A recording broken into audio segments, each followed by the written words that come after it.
तेलंगाना में कांग्रेस को जबरदस्त धक्का लगा है। पार्टी के बाकी 12 अरकान असेंबली ने खुद को कांग्रेस लेजिस्लेचर पार्टी होने का दावा करके सीएलपी को टीआरएस में जम करने की मांग की। इस सिलसिले में कांग्रेस के बागी अरकान असेंबली ने आज तेलंगाना स्पीकर पी श्रीनिवास से मुलाकात की। बागी अरकान ने खुद को असल सीएलपी करार दिया और कहा कि 2/3 अक्सरियत रखते हुए सीएलपी को टीआरएस में जम करने की मांग की है। वाज़ेह है कि कांग्रेस ने गुज़िश्ता दिसंबर में हुए 119 असेंबली सीटों में से 19 पर कामयाबी हासिल की थी।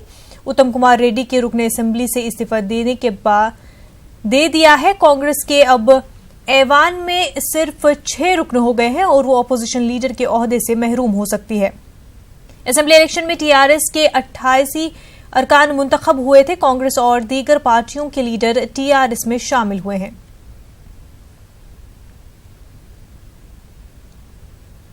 कांग्रेस के बागी अरकान असेंबली की जानिब से सीएलपी इजलास तलब करना और 12 अरकान को टीआरएस में जम करने की कांग्रेस ने मजम्मत की है। कांग्रेस लीडरों ने आज इस मामले पर असेंबली और सड़क पर एहतजाज किया। उन्होंने बागी अरकान के इक़दाम को गैर कानूनी करार दिया।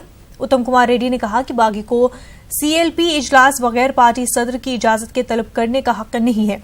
उन्होंने टीआरएस पर आईन को जमहूरी इदारों को कत्ल करने और इनहराफ की हौसला अफजाई करने का इल्जाम लगाया है। एहतजाज करने वाले कांग्रेस लीडरों को पुलिस ने हिरासत में लेकर दूसरे मकाम पर मुंतकिल कर दिया है। Chief minister, with his ill-gotten wealth, he has been purchasing MLAs in ones and twos. At each time we submitted disqualification petition to the speaker.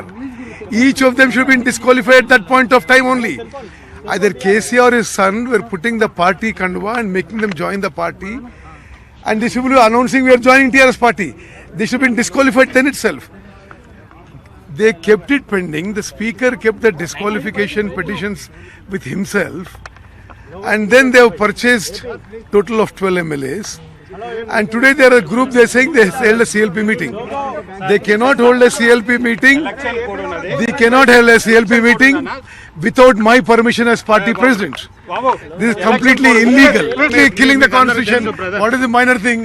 They are killing the constitution. They are killing the assembly. They can as well shift the assembly to the farmhouse now. They can shift the assembly to CM's farmhouse now. Congress के senior leader भी हनुमंत राव ने party के बागी अरकान की मजम्मत की। उन्होंने TRS-P अरकान असेंबली को खरीदने की मजम्मत की। उन्होंने आहते असेंबली में दाखिले की इजाजत नहीं देने पर सड़क पर एहतजाज किया।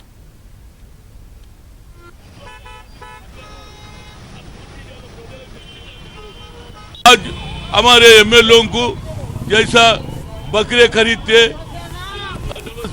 खरीदते जानवर को खरीद सर का हमारे एमएलए को खरीद लेके टीआरएस में मिला ले रहे, उसके ऊपर हमारे लोग अंदर प्रोटेस्ट कर रहे महात्मा गांधी करने। मैं अंदर जाता बोले तो नहीं जाने देते। मैं फार्मर एमएलए हूँ, फार्मर मिनिस्टर 2 टाइम हूँ, काउंसिल मेंबर हूँ, 3 टाइम्स एमपी हूँ। मेरे को अंदर अलाउ करे मैंने जाने नहीं देते कहते। क्यों नहीं जाने देते? मैं चोर हूँ, मैं गुंडा हूँ। वजह कुछ नहीं है, लोगों को पता चलना नहीं है। केसीआर को डर है अपोजिशन से।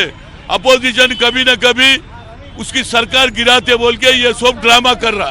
कितने एमएलए गए सर अभी तक? अभी तक 12 लोग गए और उसको मर्ज कर ले रहा। टीआरएस कांग्रेस नहीं है बोल के, ये कांत का तरीका है। Telangana board of intermediate education की जानिब से जुमेरात से एडवांस सप्लीमेंट्री इम्तहानात का आगाज हो रहा है। इम्तहानात 14 जून तक रहेंगे। 3,84,000 से ज्यादा तलबा इम्तहानात के लिए रजिस्ट्रेशन कराए हैं। बोर्ड की जानिब से 857 इम्तहानी मराकज कायम किए गए हैं। हुकाम ने इम्तहानात के लिए तमाम तैयारियां करने का ऐलान किया है। वाज़ेह है कि रवा बरस इंटरमीडिएट बोर्ड को नताइज में बेकायदगियों पर तनकीद का निशाना बनाया गया। कई तलबा ने नताइज के बाद खुदकुशियां कर ली हैं और मामला अदालत में भी ज़ेर इल्तवा है।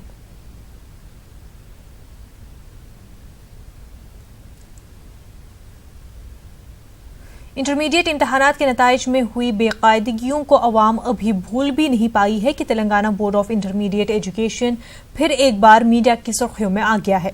कल से तेलंगाना में इंटरमीडिएट सप्लीमेंट्री इम्तहानात का आगाज होने जा रहा है। ऐसे में इंटरमीडिएट बोर्ड की लापरवाही का एक और मामला सामने आया है। इतलात के मुताबिक वरंगल के मिल्स कॉलोनी पुलिस स्टेशन के स्ट्रांग रूम में रखे गए एडवांस सप्लीमेंट्री इम्तहानात के सवालिया पर्चेजात के 2 बॉक्स गुमशुदा हो गए हैं। बोर्ड ऑफ इंटरमीडिएट के अहदेदारों ने इम्तहानी पर्चेजात के गुमशुदा होने पर रद्दअमल का इजहार करते हुए कहा कि तलबा को इस मामले में परेशान होने की जरूरत नहीं है। गुमशुदा पेपर्स की जगह नए सवालिया पर्चेजात कायम किए जाएंगे।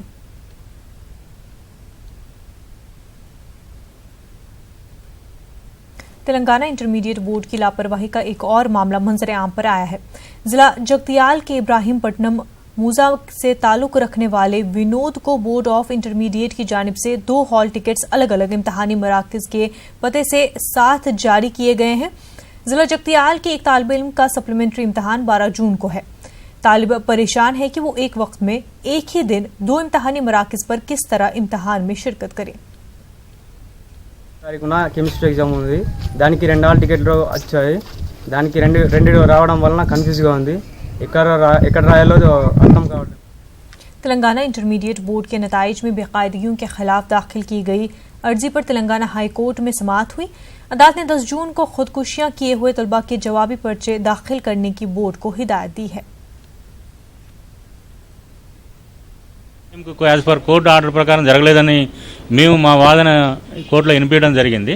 ఆ సందర్భంలో వాళ్ళ కౌంటర్కి మమ్మల్ని మండే వరకు రిప్లై అఫిడవిట్ వేయమన్నారు। అదేవిధంగా చనిపోయిన 23 మంది విద్యార్థులకు ఎవరైతే ఉన్నారో వాళ్ళకి సంబంధించినటువంటి వాళ్ళ ఒరిజినల్ ఆన్సర్, వాళ్ళు రాసినటువంటి ఎగ్జామ్ పేపర్స్, వాళ్ళకి సంబంధించినటువంటి అన్ని డీటెయిల్స్ కోర్టుకి తీసుకురమ్మని సీజే గారు దాని మీద ఆర్డర్ పాస్ చేయడం జరిగింది। మళ్ళీ ఫర్దర్ హియరింగ్ మండే రోజుకి కోర్టు అడ్జర్న్మెంట్ చేయడం జరిగింది। అనామిక విషయంలో కూడా 3 ఎగ్జామ్స్ అటెంప్ట్ చేసింది, 3 పాస్ అయ్యడం జరిగింది అని కోర్టులో కూడా ప్రభుత్వం తరఫున జీపీ గారు కూడా దాన్ని దాన్ని మెన్షన్ చేయని జీపీ గారు కూడా దాన్ని చెప్పడం జరిగింది। దాన్ని వాళ్ళ కౌంటర్లు కూడా క్లియర్గా మెన్షన్ చేయడం జరిగింది। దాని हैदराबाद सेंट्रल यूनिवर्सिटी में साइबर सिक्योरिटी पर इजलास मुनक्किद किया गया। इस इजलास में नायब सदर जमहूरिया एम वेंकैया नायडू ने शिरकत की। उन्होंने हाजरीन को साइबर सिक्योरिटी को मुस्तहकम करने पर जोर दिया और कहा कि साइबर सिक्योरिटी एक ग्लोबल चैलेंज बन गया है। Cyber security is often an afterthought. We have to change this mindset. Cyber security must be an essential part of our technology culture. We must also be intensely aware of the data privacy concerns raised by infiltration of internet into our daily lives, into our bedroom also. Corporate espionage, spying, financial crimes, identifying theft, punishing phishing, privacy compromises and cyber terrorism have become matters of concern from a national, commercial as well as individual perspective. The global cyber security landscape today is more challenging than it has ever been before. Growing adoption of smart devices and Internet of Things (IoT) has led to complete dissolution of previously secure network perimeters. Small businesses, organizations and especially healthcare institutions who cannot afford significant investments in defensive emerging cyber security technology such as artificial intelligence are the most vulnerable. रूस में तालीम हासिल करने के ख्वाहिशमंद तलबा के लिए हैदराबाद में 10 जून को एजुकेशन फेयर रखा जा रहा है, जिसमें रूस के तालीमी इदारों के नुमाइंदे शिरकत करेंगे। ये फेयर हैदराबाद के होटल मेरीगोल्ड में मुनक्किद किया जा रहा है। For example, about 240,000 foreign students study in Russia at the moment. According to the findings of UNESCO Institute for Statistics, Russia is among the 6 countries that are most attractive to foreign students. In fact, studying in Russia is quite a long tradition and an effective way to have your career successfully realized. Among the most demanded faculties and professions in Russia, I would mention medical care or general medicine, mathematics, economics, international relations, legal studies and management. No doubt, every student who is receiving education in Russia is Hyderabad में मिरग के मौके पर दमे के मरीजों में हर साल की तरह इस साल भी मछली प्रसाद तकसीम किया जा रहा है। नुमाइश मैदान नामपली में 8 और 9 जून को मछली प्रसाद तकसीम किया जाएगा। मछली प्रसाद हासिल करने के लिए मुल्क के मुख्तलिफ इलाकों से लोग हैदराबाद आते हैं। बतनी ब्रदर्स 173 साल से मछली प्रसाद रखकर दमे के मरीजों को खिलाते हैं। तेलंगाना हुकूमत की जानिब से मछली प्रसाद की तकसीम के लिए तमाम तैयारियों में तेजी लाई गई है। रियासती वजीर टी श्रीनिवास मुख्तलिफ महकमों के हुकाम को नकाइस से पाक इंतजामात करने की हिदायत दी है। पुलिस, आरटीसी, जीएचएमसी, माहिगीर, वाटर वर्क्स, बिजली और दीगर महकमों के हुकाम से रियासती वजीर ने जायजा लिया। उधर आरटीसी की जानिब से 7 जून से 9 जून तक खसूसी बसें चलाने का ऐलान किया गया है। शहर के मुख्तलिफ इलाकों और रेलवे स्टेशन से नामपली तक चलाई जाएंगी। नागर कर्नूल में बीजेपी और टीआरएस कारकुनों के दरमियान तसादुम हुआ। इस मौके पर बीजेपी का एक कारकुन हलाक और दीगर जख्मी हुए हैं। एमपीटीसी जेडपीटीसी इलेक्शन के नताइज के बाद दोनों पार्टियों के कारकुनान में तसादुम हुआ। तेलंगाना बीजेपी सदर लक्ष्मण ने महबूब नगर में बीजेपी कारकुनों पर हमले किए जाने की मजम्मत की। उन्होंने टीआरएस पर रियासत में बीजेपी की बढ़ती मकबूलियत से खौफजदा होने का इल्जाम लगाया और जिला एसपी और कलेक्टर से इस मामले पर कसूरवारों पर कार्रवाई करने की मांग की। జీర్ణించుకోలేక ప్రజలిచ్చిన తీర్పును శిరసావహించి ఊందాగా వివరించినటువంటి అధికార పార్టీ నాయకులు మరి ప్రభుత్వం ఏ రకంగా మరి ఆ పేద కార్యకర్తలను హతమార్చడానికి ప్రేమ్ కుమార్తో పాటు యువకులు కళ్యాణ్ మిగతా అందరూ కలిసి ఉన్న సందర్భంలో సంపత్ కత్తులతో కొడవలతో దాడి చేసి పాశావికంగా హత్య చేయడం అనేది ఈ గ్రామంలో ఇన్ని దశాబ్దాల రాజకీయాల్లో ఇటువంటి హింసా రాజకీయాలు ఏనాడు జరగలేదు. అదేవిధంగా నేను పూర్తిగా ఈరోజు విన్నపిస్తా ఉన్నాను, మీరు చట్టానికి లోబడి రాజ్యాంగబద్ధంగా మీరు పనిచేయాలి తప్పితే అధికార పార్టీకి ఒత్తిడికి లొంగిపోయి మీరు అక్కడ ఉన్నటువంటి ఆ మహిళ మీద దాడి చేసిన వాళ్ళను మీరు బెయిల్ ఇచ్చిన బెయిల్కి సంబంధించినటువంటి కేసులు పెడితే కూడా మేము సహించాము.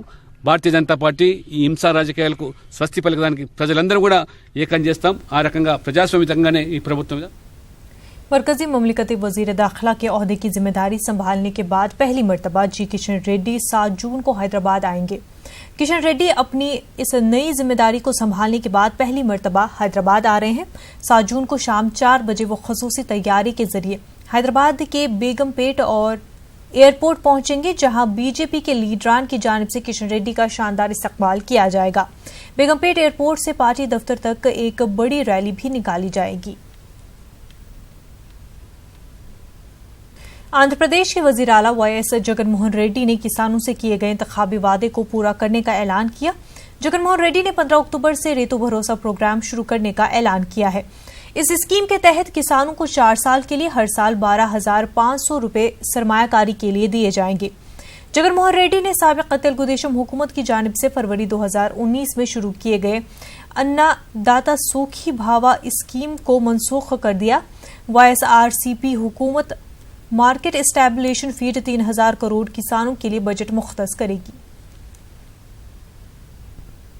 आंध्र प्रदेश के वजीर आला वाईएस जगनमोहन रेड्डी की काबीना में तौसी की तैयारियां तेजी से जारी हैं। रियासत की चीफ सेक्रेटरी ने हुकाम के साथ जायजा इजलास मुनक्किद किया।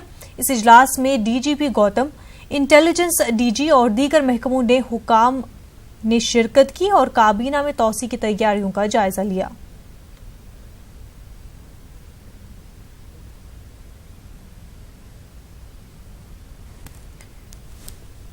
पुलिस के मुख्तलिफ महकमों ने काबीना में तौसी पर सिक्योरिटी इंतजामात का जायजा लिया। हुकाम ने हलफबरदारी तकरीब में सिक्योरिटी इंतजामात का जायजा लिया।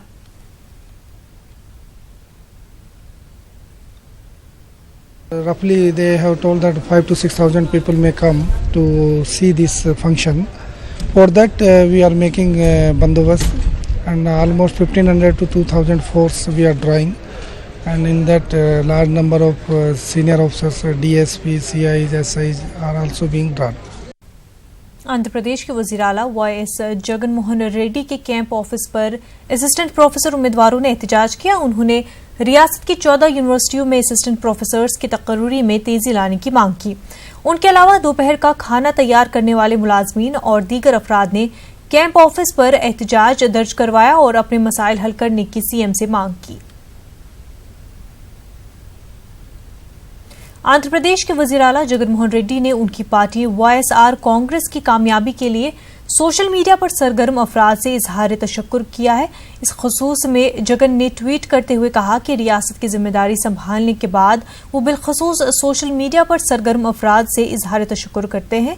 उन्होंने अंग्रेजी जबान में किए गए अपने ट्वीट में कहा कि वो जानते हैं कि सोशल मीडिया पर सरगर्म अफराद ने वाईएसआर कांग्रेस पार्टी की कामयाबी, जर्द सहाफत के खिलाफ सख्त जदोजहद की और हमारी कामयाबी में मुआवन बने।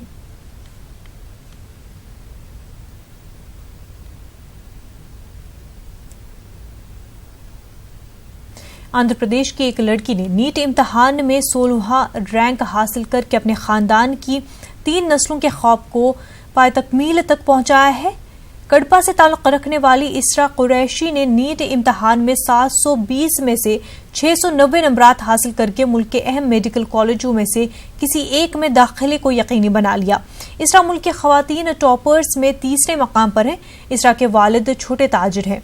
होनहार लड़की ने अपने घर वालों से दूर हैदराबाद हॉस्टल में रहकर 9वीं जमात से तालीम हासिल कर रही हैं। उनके वालिद ने बेटी की कामयाबी पर मसरत का इजहार किया है। खुशी हो रही है आज, तो मुझे ऑल इंडिया में 16th रैंक आया है, बहुत खुशी हो रही है। इसमें मेरे पेरेंट्स का और मेरे कॉलेज में मेरे टीचर्स का बहुत अच्छा सपोर्ट रहा मुझे। तो मेरे वालिदैन का ये सपना था और ये आज पूरा हुआ है, तो मुझे बहुत खुशी हो रही है आज। एग्ज़ाम के वक्त मैं बहुत कॉन्फिडेंट थी, पर इतना अच्छा रैंक एक्सपेक्ट नहीं किया था।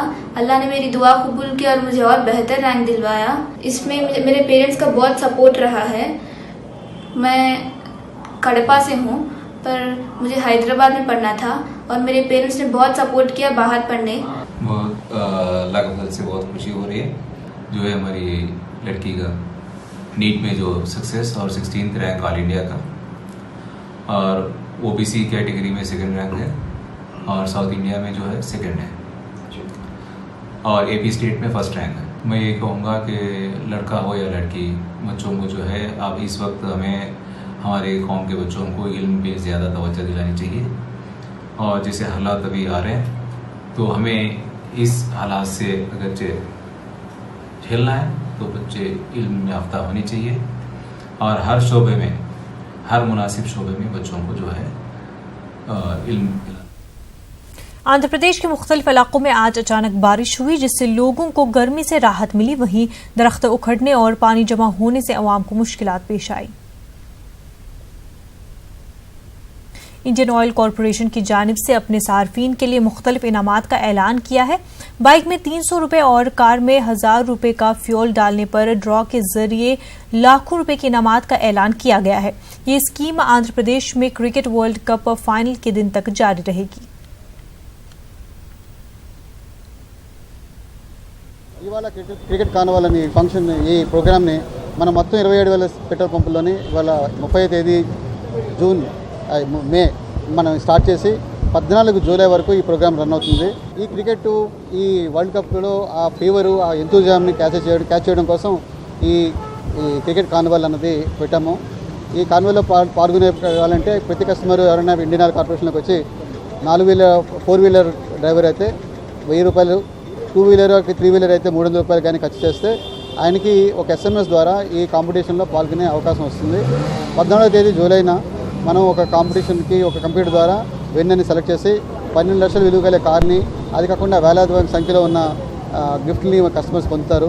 ఇది కాకుండా ప్రతి వారము एपी बैडमिंटन एसोसिएशन के जनरल सेक्रेटरी रघु किरण ने बताया कि एपी में बैडमिंटन को फरोग देने और रियासत के खिलाड़ियों को कौमी और बैनुल-अक़वामी सतह पर मुजाहिरे के लिए 11 से 16 जून तक बैडमिंटन मुकाबले हो रहे हैं, जिसमें रियासत के मुख्तलिफ इलाकों में से 850 खिलाड़ियों की शिरकत की तवक्का है। All India senior ranking tournament రేపు 11 నుంచి 16 తారీఖు వరకు రేపు విజయవాడ క్లబ్లో ఈ టోర్నమెంట్ నిర్వహించబడుతుంది. రాబోయే ఇంటర్నేషనల్ టోర్నమెంట్స్కి ఈ టోర్నమెంట్ ఒక సెలక్షన్ టోర్నమెంట్గా ఉంది. అందుకని ఈ టోర్నమెంట్ చాలా ప్రాముఖ్యత ఉంది. అదేవిధంగా ఈ టోర్నమెంట్కి నేషనల్ వైడ్ 800 మంది ప్లేయర్స్ పాల్గొంటూ ఉన్నారు. అదేవిధంగా 11 నుంచి 11వ తారీఖు 12వ తారీఖు క్వాలిఫైయింగ్ మ్యాచెస్ జరుగుతాయి. అదేవిధంగా 13వ తారీఖు నుంచి 16వ తారీఖు వరకు మెయిన్ మెయిన్ మ్యాచెస్ జరుగుతాయి. 13వ తారీఖు ఇనాగరల్ ఫంక్షన్ జరుగుతుంది. అదేవిధంగా 16వ తారీఖు ప్రైజ్ డిస్ట్రిబ్యూషన్ జరుగుతూ ఉంది. ఈ టోర్నమెంట్ విజయవాడ క్లబ్లోను ప్రో బ్యాడ్మింటన్ అసోసియేషన్ ఈ 2 చోట్ల నిర్వహించడం జరుగుతూ ఉంది. ఈ సంవత్సరం ఆంధ్రప్రదేశ్లో మనం కొత్త విధానాన్ని తీసుకొస్తూ ఉన్నాం. ఫస్ట్ టైం ఇన్ ఆంధ్రప్రదేశ్ మనం ఈ ర్యాంకింగ్ టోర్నమెంట్ నిర్వహించడం. ప్రతి ఏజ్ గ్రూప్లో కూడా 2 ర్యాంకింగ్ టోర్నమెంట్స్, ఒక ఛాంపియన్షిప్ని నిర్వహించడం జరుగుతూ ఉంది. ముందు మన 2 స్టేట్లో డివైడ్ అయినప్పుడు మన ఆంధ్రప్రదేశ్లో కొంచెం ఇన్ఫ్రాస్ట్రక్చర్ తక్కువగా ఉండేది. ఇప్పుడు విజయవాడలో ఎస్పెషల్లీ మనం చూసుకుంటే కొత్తగా 4 స్టేడియంస్ వస్తూ ఉన్నాయి. ఇంకా కొత్త స్టేడియంస్ కూడా వస్తూ ఉన్నాయి. ఫ్యూచర్లో మన ఆంధ్రప్రదేశ్లో బ్యాడ్మింటన్ ఇంకా అభివృద్ధి చెందుతుందని ఆశిస్తూ ఉన్నాం. आंध्र प्रदेश आरटीसी मुलाजमीन और इंतजामिया के दरमियान हड़ताल को मनसूख करने के लिए बातचीत नाकाम हो गई। मुलाजमीन ने इंतजामिया पर 26 मुतालबात को पूरा करने की मांग की। उन्होंने इंतजामिया से आरटीसी को नुकसान से बचाने के लिए मुलाजमीन को कम करने की तजवीज़ को मुस्तरद कर दिया और इंतजामिया से संजीदगी से मसाइल को हल करने की अपील की। वाज़ेह है कि आरटीसी मुलाजमीन ने 13 जून से हड़ताल पर जाने का नोटिस दिया है। आंध्र प्रदेश के जिला कर्नूल में जुमेरात की सुबह बस में आग लगने का हादसा पेश आया। प्राइवेट ट्रेवल्स की बस हैदराबाद से बेंगलुरु जा रही थी, जिसमें 25 मुसाफिर सवार थे। बस के पिछले हिस्से में बैठे बाज मुसाफिरीन ने जलने की बू महसूस की और फौरी तौर पर ड्राइवर को चौकस कर दिया। ड्राइवर ने बस को सड़क के किनारे रोक दिया और तेजी के साथ तमाम बस मुसाफिरीन को नीचे उतार दिया। आग से मुसाफिरीन का सारा सामान जलकर खाकस्तर हो गया। इस वाक़े में किसी के भी झुलसने की कोई इतला नहीं मिली है। बादअज़ा मुसाफिरीन को दूसरी बस के जरिए उनकी मंजिल की तरफ रवाना कर दिया गया। मुसाफिरीन ने बस ड्राइवर की हाजिर दिमागी की सताइश की।